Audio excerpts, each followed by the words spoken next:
এদেশে কোনো ফার্নিচার কিনে সেটা অ্যাসেম্বল করা এত বেশি কষ্টের যেটা বলার বাইরে। এরকম একটি বই দিবে, নিজের পড়া পড়তে পড়তে দিন শেষ, আবার এই বই পড়ে এখন এই ফার্নিচারটা ঠিক করতে হবে। আমি অর্ডার করেছি একটি ড্রেসার আইকিয়া থেকে। দেখুন কত ছোট ছোট টুকরো টুকরো করে কাট এসেছে। এবার এই বই পড়ে প্রতি পেজ থেকে যেভাবে যেভাবে করা আছে সেভাবে করতে হবে, আর যেই কাঠের সাথে যে স্ক্রুটা দিতে হবে সেই অনুপাতে করে নিতে হবে। আজকে ভেবেছিলাম একটু রেস্ট করব, কারণ কয়েকদিন ধরে রান্না বান্না ঘরের কাজ করতে করতে অনেক বেশি টায়ার্ড হয়ে আছে, শরীর যেন চলছে না। আর আজই এটা ডেলিভারি করে গেছে সকাল 11টার মধ্যে, আর এখন বাজে 6:30। ফাইনালি আমি এই ড্রেসারটি অ্যাসেম্বল করতে পেরেছি। 3-4 ঘন্টার মধ্যে এটা ঠিক করে নেওয়া যেত, কিন্তু আমার সাথে তো ইনায়া রয়েছে।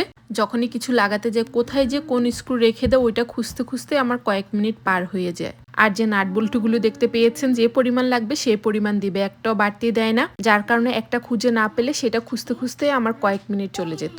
যাক, ফাইনালি আমি ঠিক করতে পেরেছি। তবে আমার কাছে মনে হয়েছে অ্যামাজন থেকে অর্ডার দিলে সেগুলি অ্যাসেম্বল করা একটু সহজ আইকিয়ার তুলনায়।